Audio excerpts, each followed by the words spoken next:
Gandang araw mga kabengbeng. Mag-review tayo saglit ng unit, no?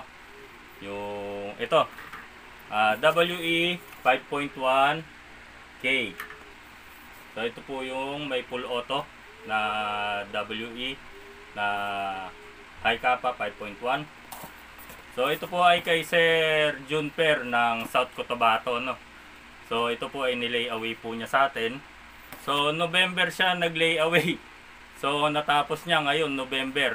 So priority first po muna. Okay lang po 'yan kahit na-delay kayo ng hulog, walang problema 'yan. Basta mahalaga yung inyong priority muna yung uunahin nyo. Yung unit nandyan lang naman yun. Pero yung hulog po niya sa atin ay nung last November.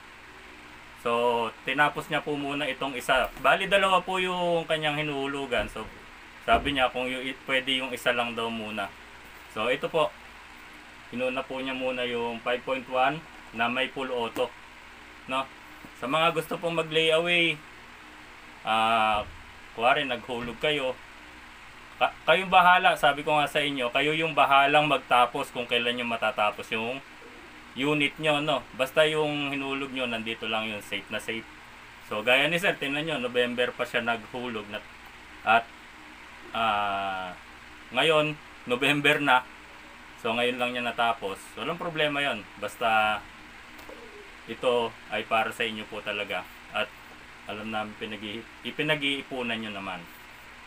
So para sa inyo po, ganun po yung ating patakaran. Kayong bahala kung kailan nyo matatapos yung layaway nyo.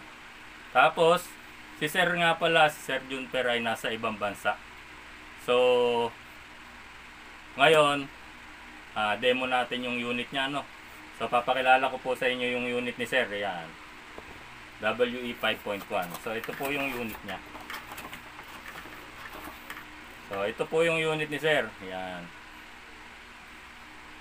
So walang hassle, no?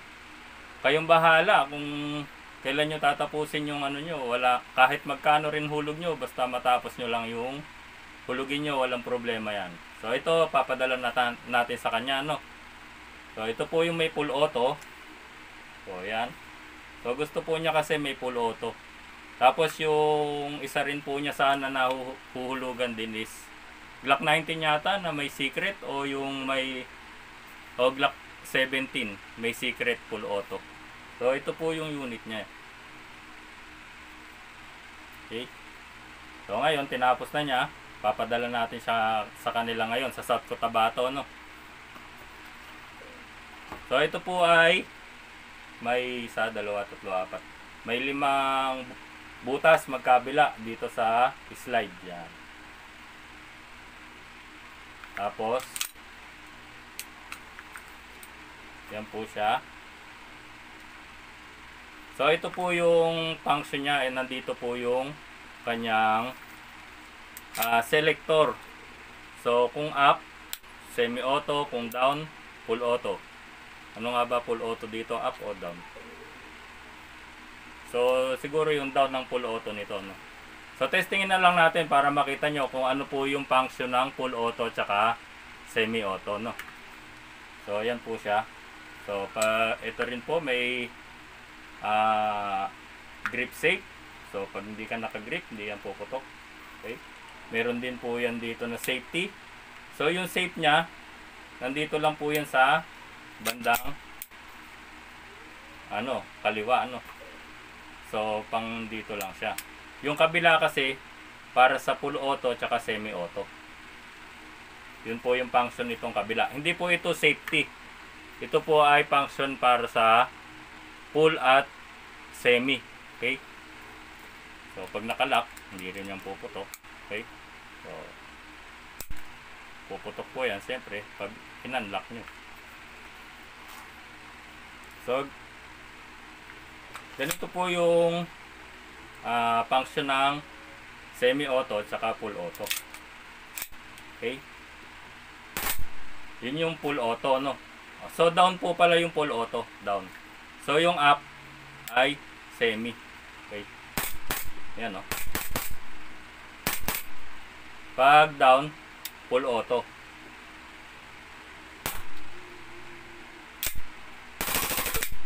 So, yun po yung function niyan mga kabengbeng. So, Sir Junper, ito yung unit mo. Okay? So, uuwi na to sa inyo.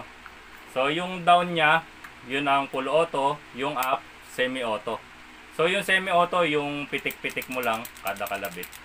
Tapos, yung full auto, yung kahit hanggat hindi mo tinitigilan ng piga, so tuloy-tuloy yung putok niyan. So, yan po yung 5.1K na WE high kappa. So, yan po siya mga kabengbeng. So, ito po ay ano rin pala, metal dito sa upper, pero polymer po dito sa lower frame. Okay? Yan po yung mga high kappa, no? Tapos, ito yung magazine niya. Okay? So, i-demo pa rin po natin yung pagputok nito, may bala na, no? So, yan po siya mga kabengbeng. So, maraming salamat, Sir Junper, maraming salamat. At makakauwi na yung unit mo. So, 1 taon din. So, walang problema yan.